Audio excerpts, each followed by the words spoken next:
Movie के start में हम एक पार्टी को देखते हैं जिसमें गिलिफर्ट नाम का आदमी अपनी जीत की खुशी में पार्टी देता है।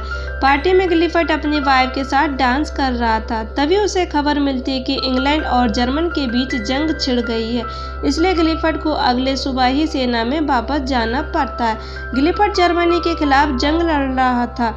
जंग में गिलिफर्ट बुरी तरह घायल हो जाता है। गिलिफर्ट पैरालाइज हो जाता है। उसकी वाइफ कोनी गिलिफर्ट का हमेशा ख्याल रखती थी, लेकिन गिलिफर्ट का घोड़ा कभी भी खड़ा नहीं हो सकता था, इसलिए वो कोनी की जरूरत को पूरा नहीं कर सकता था। एक दिन गिलिफर्ट कोनी को बोलता है कि तुम्हें कोई लड़का पसंद आता है तो तुम उससे प्यार कर सकती हो। मेरी वजह से अपनी लाइफ खराब मत करो। अगर तुम्हारा कोई बच्चा भी होगा तो मैं उसे अपना वारिस बना लूँगा। कोनी बोलती है मैं सिर्फ तुमसे प्यार करती हूँ। वो दोनों बातें कर ही रहे थे तभी वहाँ पर गिलिफर्ट का गेट कीपर ओलिवर आता है। फिर गिलिफर्ट ओलिवर को बोलता है कि तुम मुझे अपने घर तक छोड़ दो। ओलिवर गिलिफर्ट को जब घर छोड़ने जाता तो ओलिवर को कोनी बहुत पसंद आती है। वो बार बार कोनी को मुड़ मुड़ कर देखता है। एक दिन गिलिफर्ट की अचानक तबीयत खराब हो जाती है। कोनी डॉक्टर को बुलाती है।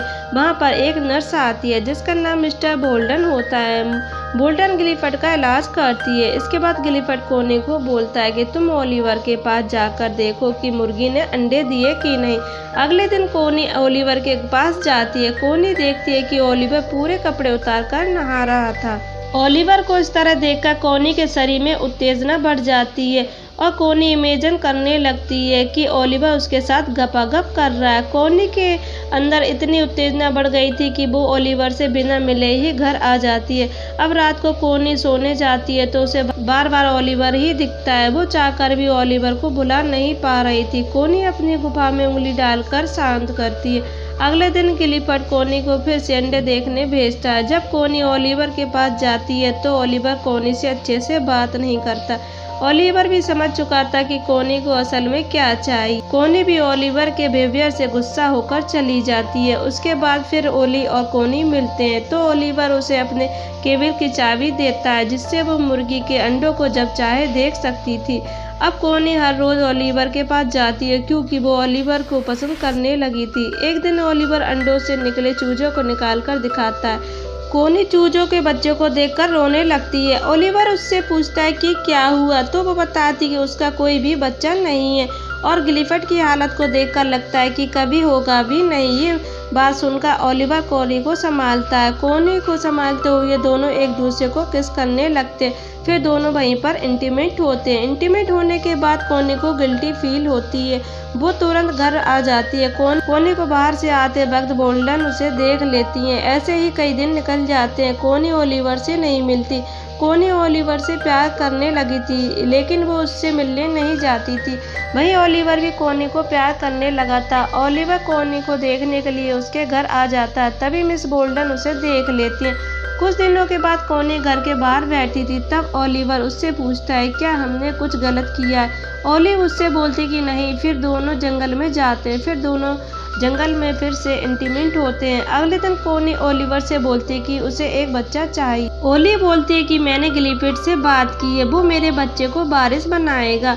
फिर ओलिवर पूछता है कि गिलिफर्ट को हमारे बारे में पता है। कोनी मना करती है नहीं। अब ओलिवर बच्चे के लिए मान जाता है और कोनी को बोलता है कि तुम मेरे साथ एक रात मेरे केबिन में बिताओ। उसके बाद जब कोनी घर आती है तो मिस बोल्डन को कोनी के बाल से एक घास का तिनका मिलता है। इसके बाद वो समझ जाती है कि उसका और ओलिवर का अफेयर है। अगले दिन कोनी ओलिवर के पास जाती है और बोलती कि मैं तुम्हारी बीवी बनने को तैयार हूँ, पर गिलिफर्ट को भी नहीं छोड़ सकती क्योंकि उसे मेरी ज़रूरत है। ओलिवर कोनी से बोलता है कि अगर गिलिफर्ट को हमारे बारे में पता चल गया तो तुम उसे हमेशा के लिए खो दोगी क्योंकि मैं एक नौकर हूँ। कोई भी ऐसा नहीं चाहेगा कि नौकर का बच्चा वारिस बने। जब कोनी घर वापस आती है तो उससे शाम हो जाती है और गिलिफर्ट बाहर ही बैठा था। कोनी पूछती है तुम बाहर क्या कर रहे हो। गिलिफर्ट बोलता है मैं सनसाइड देख रहा हूँ। गिलिफर्ट ऐसा दिखा रहा था कि उसे कुछ भी नहीं पता है। गिलिफर्ट को कोनी और ओलिवर के बारे में सब पता था। फिर रात में गिलिफर्ट के सोने के बाद कोनी ओली के पास जाकर गपागप करती है। उधर गिलिफर्ट की आंख खुल जाती है। वो किसी तरह कोनी को देखने के लिए उसके कमरे में जाता है, पर वो वहां जाकर देखता है कोनी अपने रूम में नहीं थी। सुबह होते ही गिलिफर्ट कोनी को घर आते देखता है। इससे पहले गिलिफर्ट कुछ बोल पाता, कोनी उससे बोलती कि तुमने ही बोला था कि अपने लिए किसी आदमी को पसंद कर लो। उस पर गिलिफर्ट बोलता है कि मैंने तुम्हें एक नौकर के साथ सोने को नहीं बोला था। अगर तुम प्रेग्नेंट हो गई तो नौकर का बच्चा मेरा वारिस बन जाएगा। इसके बाद गिलिफर्ट कोनी को पेरिस भेज देता है। ओलिवर को भी काम से निकाल देता है। कुछ दिनों के बाद कोनी को पता चलता है कि वो प्रेग्नेंट है। वो गिलिफर्ट के पास वापस आ जाती है। कोनी को पता चलता है कि ओलिवर को काम से निकाल दिया है। कोनी तुरंत ओलिवर को ढूंढने निकल जाती है। उधर कोनी ओलिवर को ढूंढ लेती है और बताती है कि मैं तुम्हारे बच्चे की माँ बनने वाली हूँ। ये भी बोलती है कि मैं तुम्हारे साथ रहना चाहती हूँ, उसके लिए मैं गिलिफर्ट को भी छोड़ दूंगी। ओलिवर बोलता है तुम्हें बच्चा और वारिस मिल गए तो तुम यहाँ से चली जाओ, पर कोनी उसकी बात नहीं मानती और उसके पास ही रहती है। ओलिवर कोनी से बहुत प्यार करता था, इसलिए वह कोनी की बात मान लेता और दोनों एक साथ रहने लगते हैं और यह मूवी यहीं खत्म हो जाती है। Thank you for watching friend.